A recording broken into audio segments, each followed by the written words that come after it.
Hello साथीहरू, म चाहिँ मसरुमको ट्रेनिङ दिन भनेर सारहरूले बोलाउनु भएको छ र गएर थिएँ मुसलपुर र कसरी मसरुम कसरी बनाउँछन् र के गरी बनाउने हो सबै टिप्सहरू सिकाउनु भयो। यसरी यहाँ हामीले चाहिँ बनाउनको लागि यहाँ रेडी पार्दैछौँ र यहाँ यसरी पराल हाल्नुपर्छ, यसरी गर्नुपर्छ भनेर सिकाउनु भयो। यहाँ मैले पनि बनाएँ, एउटा सिलिन्डर बनाएँ मैले पनि मसरुमको। हेर्नुहोस्, मैले पनि बनाएर रेडी पारिरहेको छु, गर्दैछु। यसरी सिकाउनु भयो सारहरूले।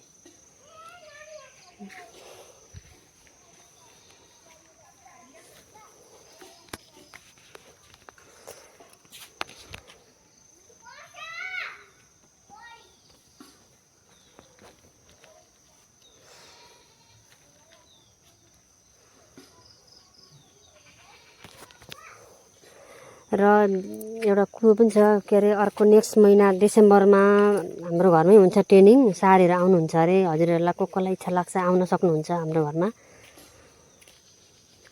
के अरे आएर यसो ट्रेनिङ लिन सक्नुहुन्छ। पैसाहरू केही लाग्दैन। हजुरहरू आएर चाहिँ ट्रेनिङ सिक्न सक्नुहुन्छ। आउनुहोस्।